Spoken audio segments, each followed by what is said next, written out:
தாவூத் இந்த படத்தோட ஒன்னு என்னன்னு பாத்தீங்க அப்படின்னா, சென்னையில ஒரு மிகப்பெரிய 2 ட்ரக் மாஃபியா இருக்காங்க. அவங்க 2 பேத்துக்கும் தொழில் போட்டி இருக்கு. ஒருத்தனை அழிக்கணும்னு பாக்குறாங்க. இன்னொரு பக்கம் போலீஸ் வந்து இவங்களை தீவிரமா கண்காணிச்சு இந்த ட்ரக் மாஃபியா ஒழிக்கணும்னு நினைக்கிறாங்க. இதுக்கு எல்லாம் அப்பே ஒருத்தர் இருக்கான், எல்லாத்துக்கும் பிக் பாஸ். அவர் தான் தாவூத். அவரை பத்தின நிறைய கதைகள் உலாவுது. அவரோட கன்சைன்மெண்ட் ஒண்ணு சென்னைக்குள்ள வருது. அந்த கன்சைன்மெண்ட்டை கைமாத்துறது இந்த 2 டீமாலுமே முடியல. அதனால ஒரு டீம் என்ன முடிவு பண்றாங்க, இதை நம்ம ஒரு புது ஆளை வச்சுதான் பண்ணணும் அப்படின்னு சொல்லி நம்ம ஹீரோ டாக்ஸி ஓட்டிட்டு இருக்காரு. அவர் இருக்கிற பண பிரச்சனையை யூஸ் பண்ணி அவரை இதுக்குள்ள கொண்டு வந்து அந்த கன்சைன்மெண்ட்டை கைமாற்றணும்னு பாக்குறாங்க.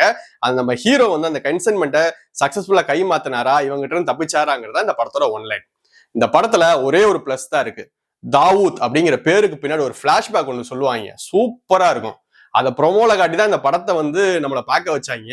அந்த சீன் மட்டும் தான் அந்த படத்துல நல்லா இருக்கும். மற்றபடி ஃபர்ஸ்ட் ஹாஃப்ல வந்து தேவையில்லாத சீன் நிறைய இருக்கு. செகண்ட் ஹாஃப் வந்து கொஞ்சம் ஸ்லோவா தான் போய்கிட்டு இருக்கு. கிளைமேக்ஸ்ல வந்து ஒரு ட்விஸ்ட் அடிக்கிறாங்க. அந்த ட்விஸ்ட் வந்து எதிர்பார்க்கப்பட்டதுதான். அந்த ட்விஸ்ட் அடிச்சு இந்த படத்தை முடிச்சிடுறாங்க.